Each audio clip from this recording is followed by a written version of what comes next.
on the back and a couple of stinking Vicky Carr CDs. Don't you worry. Me and you are nothing alike. I mean, you chose to be a nanny. I just fell into it when my fiance dumped me. Mona's miserable because she'll be saying goodbye to the child she helped raise instead of having one of her own. The years she could have had for making a family of her own were effectively purchased by her employer. Mona's eventual solution is that her boss, whom she had been pining for, proposes to her. Fran, after her own fears of ending up like Mona are revealed to Maxwell, has a different surprise waiting for her. A condo? That's what you want to give me for my future? I'll tell you, I've never been so... Would it include competent plantation shutters? Considering what happens between these two later in the series, something already being very heavily foreshadowed in Season 2, this is a keen opportunity to provide some kind of alternative to a domestic worker needing to join their employer's family, without actually having to go down that road in the future. It may also be more realistic. In many cases, wealthy families hire nannies and other domestic workers without folding them into their family. In fact, that's probably what happens more often than not.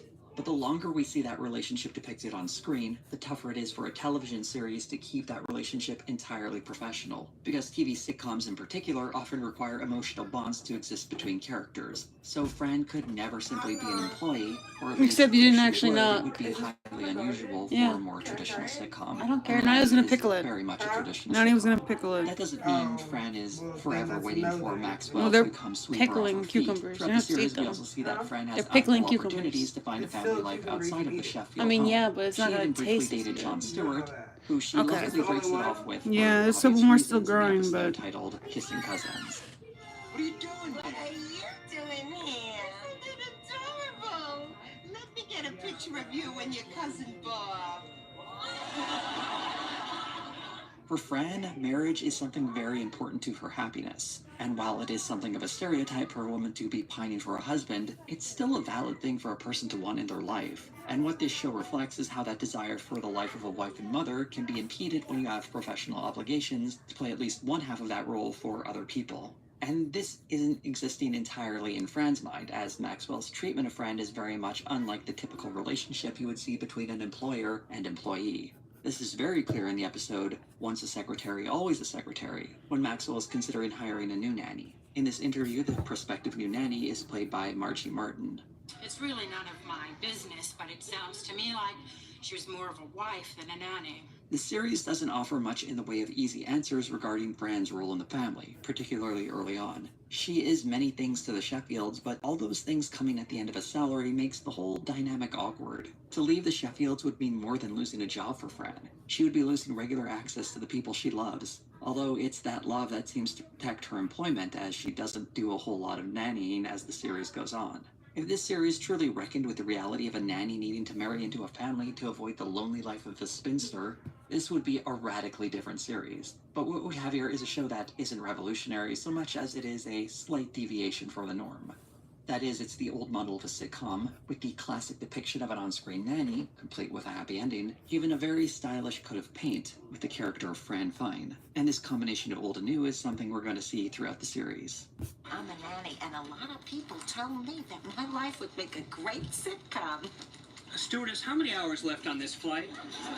Although it would eventually become a big hit, the first season of The Nanny wasn't met with huge ratings success. It premiered on Wednesday nights, and while its numbers weren't terrible, they weren't great either. It was CBS president Jeff Sagansky who championed the show in its first year, according to show co-creator Peter Mark Jacobson. In an interview with The Hollywood Reporter, Jacobson describes Sagansky saying, "At all those affiliate meetings, he used to say, 'Stick by the nanny.' He knew it was something special."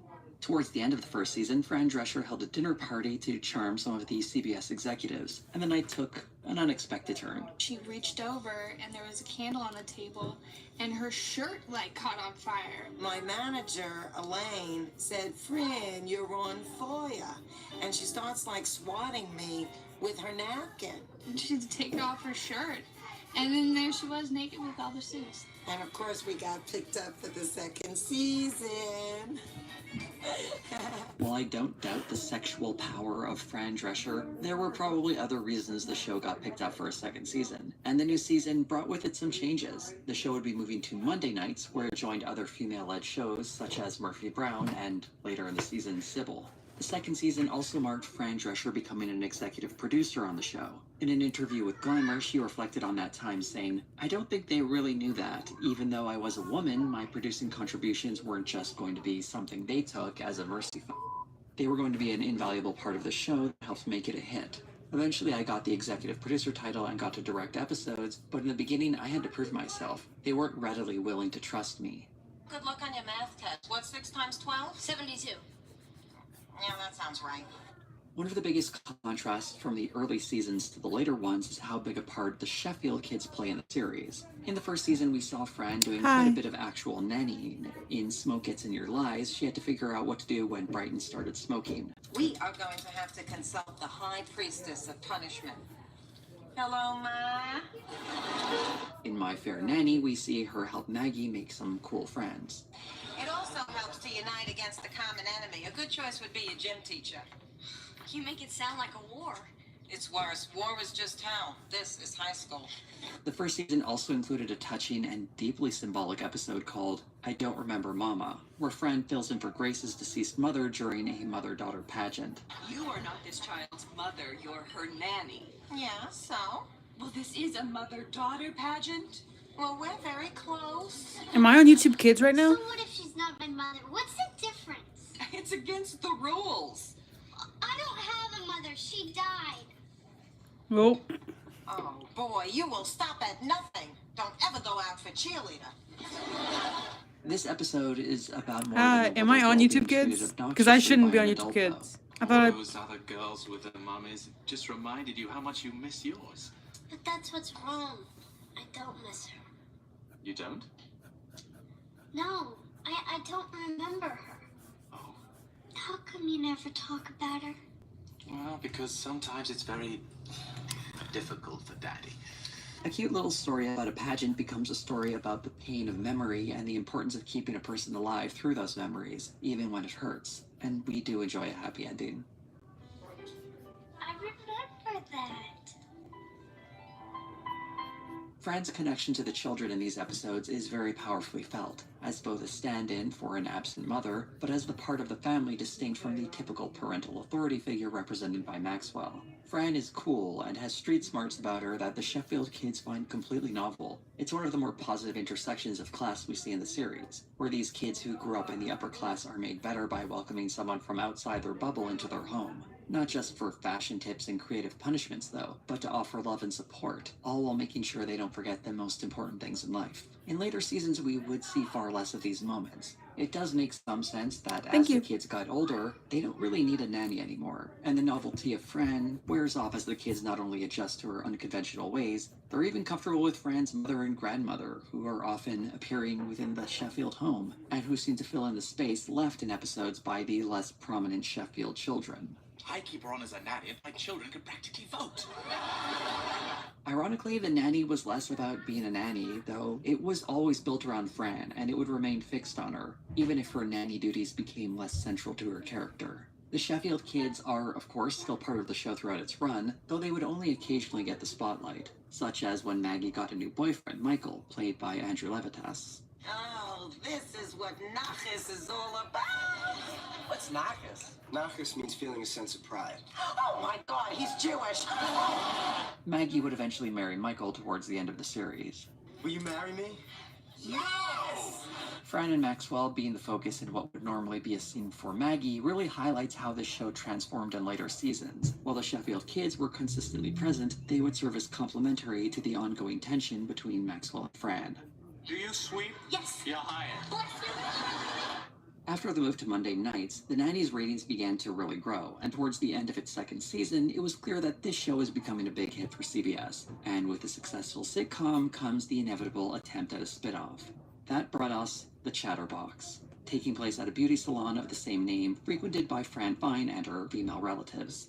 The premise was that aspiring actress Mary Ruth, played by Tracy Nelson, gets a job working there as a shampoo girl. She takes an interest in the life of the shop stylist Mr. Anthony, played by Patrick Cassidy, acting as a mother figure for his son Mimo, played by J.D. Daniels. You might notice some obvious similarities to The Nanny here. The episode did not win over audiences or the network, and is certainly one of the least popular episodes of The Nanny. While it joins a long list of failed backdoor pilots on successful sitcoms, some interesting trivia about this episode is that appearing as part of the cast were Edward Hibbert and Lauren Tom. Hibbert would continue to play Gil Chesterton on Frasier, and Tom would appear just 3 days later on Friends in the recurring role of Julie. It's quite likely they were both better served, regularly appearing on 2 hit shows of the 90s. I think that it's important that they learn how people of other religions pick up men. Although Jewish characters in television weren't the most novel idea in 1993, there was something about Fran Fine that made her special. Fran Drescher explained one of those things in the podcast, The Originals. I am the first starring role playing an openly Jewish character in the lead role in prime time since Molly Goldberg in 1948. I was going to say the Goldbergs. At first, the network pushed back on Fran Fine being Jewish after pressure from sponsors. I guess the network was already talking to major sponsors like Procter & Gamble, who said that it sounds great, we'll buy the show outright, but the nanny has to be Italian, not Jewish. Fran fought against the demand, believing that the character would be better if it was something that spoke more to her personally. I could be very rich in specificity, and I didn't have to think about being somebody that wasn't very close to me. In her book, Drescher also described how, thinking this show was her last best shot at a major success, she wanted to do it on her terms. Executive producer Robert Sternin also described how, by making the family she worked for British, she would be more appealing as an American. Speaking to The Hollywood Reporter, he said, "The idea was to make her the American girl who happens to be Jewish rather than the Jewish girl working for the Wasps." The reaction to a Jewish leading lady wasn't entirely positive, though. Writing for the Los Angeles Times, Judith Pace called the nanny the most offensive example of a stereotypical Jewish American princess. Whining, demanding, loud, obnoxious, and never as sexy as Gentile women.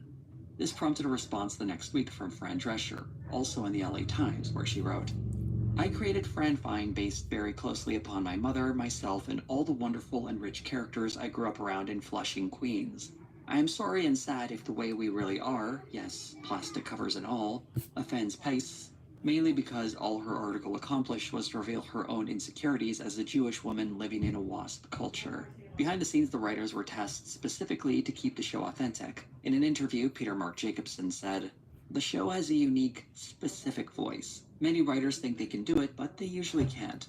They'll write in a bunch of Yiddish words, but rarely do we use them. Maybe it's because I've lived with Fran so long that I know what jokes will come out of her mouth and be appealing to the public. She knows it too." Although it's certainly true that Jewish stereotypes can be seen in Fran, it would be a bit reductive to only focus on those. And in some ways, Fran Drescher's own comments about her character's good qualities are selling the show short. Fran's Jewish identity can be noticed throughout the series, and not just as a pool of stereotypes that are pulled on anytime a quick joke is needed. In addition to her frequent use of Yiddish, she makes casual references to holidays, foods, and other parts of Jewish culture. In the episode The Cantor Show,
were you, I'm not gonna crunch it. I'll let you crunch whatever you want to do.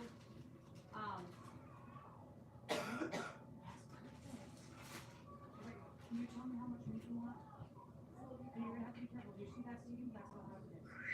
Okay? But more than that. So much food, okay? And do you want some?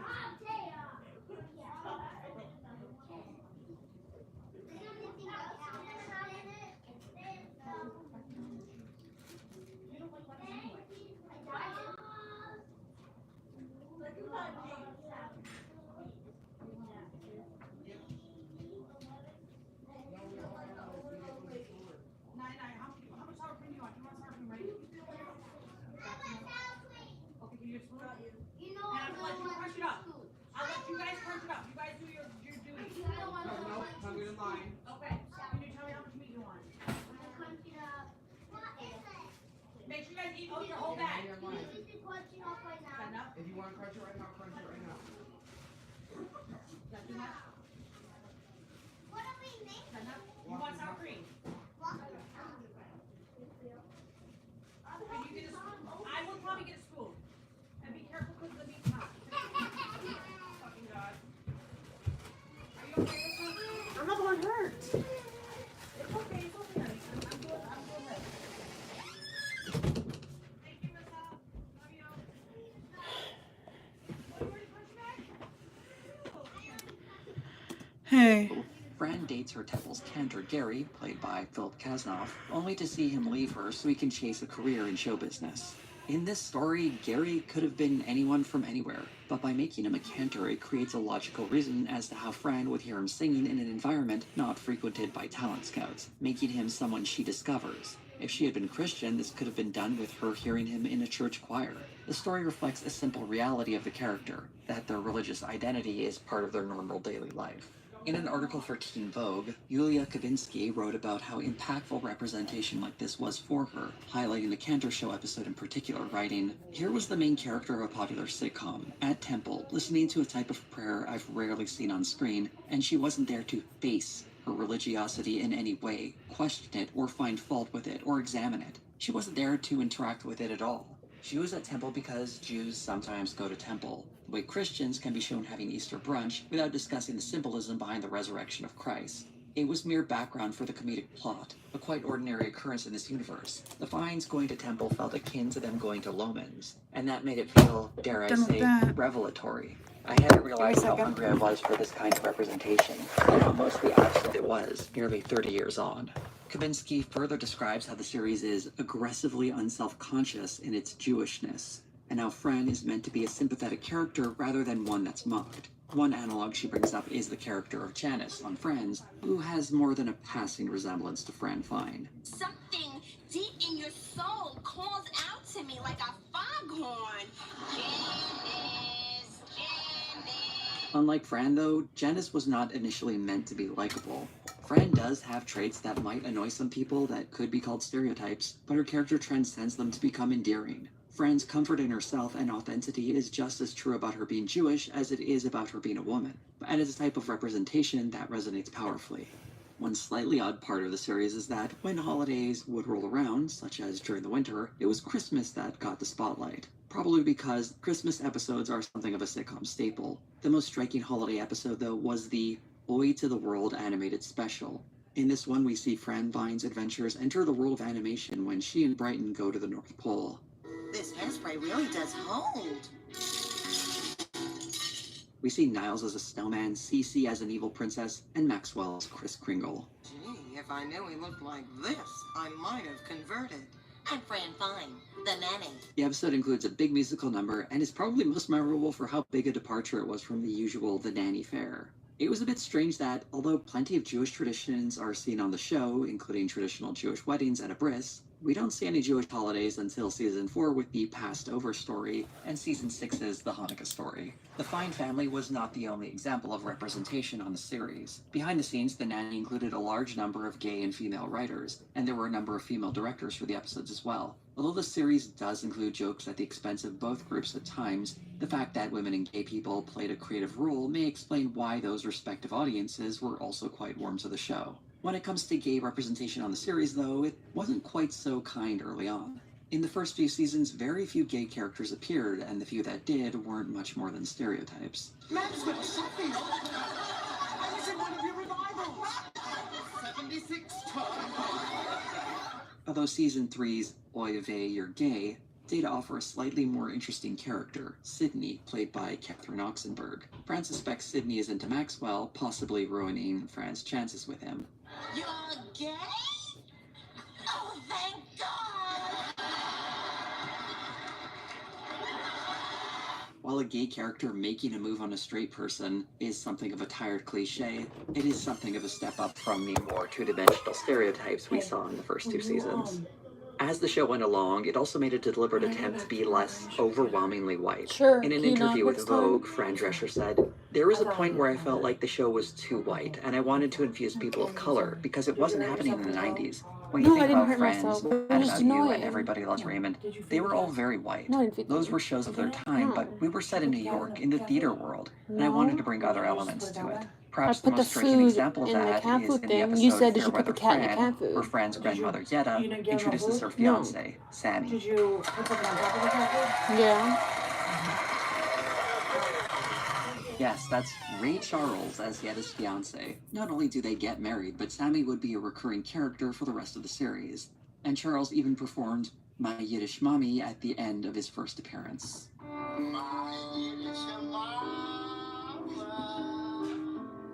In addition to being absolutely adorable, this is quite possibly the only time we've ever seen an interracial couple between two older folks who are Jewish and black on television. I don't know if that's 100% true, but I would love to be corrected if anyone has another example. Although this kind of representation is, in some ways, mild compared to what we would see in 2023, it was a welcome change from other 90s show that seemed to exist in a version of New York City populated almost exclusively by white people. Even with all that lovely representation, I do have to mention a few poorly aged examples. The series does include a few trans jokes that would absolutely not fly today, and one of the most poorly aged things in the series is from the episode Not Without My Nanny. In it, Grace is invited by a friend to the fictional country of Khuristan, and Fran accompanies her.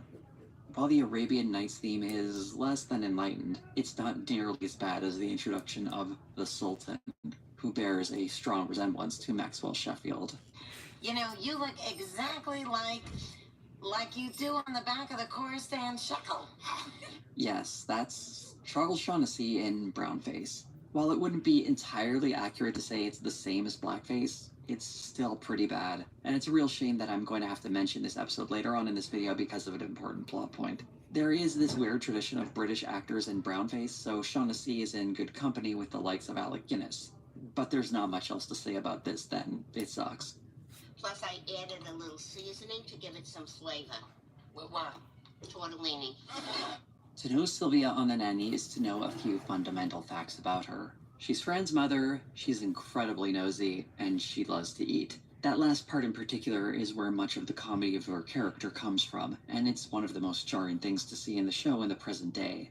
Renee Taylor's excellent performance of Sylvia made the character increasingly prominent as the seasons went on, as the Sheffield kids had less of a role in the series, as well as Yetta and Val became stronger presences on the show. An example of Sylvia's rise in prominence is in the episode Fine Family Feud, where an episode about Maggie's 16th birthday party becomes a story about Sylvia's feud with her sister-in-law, Frida. Frida is portrayed by Lainey Kazan. They threw you out of Hadassah because you donated cakes with half the frosting licked off.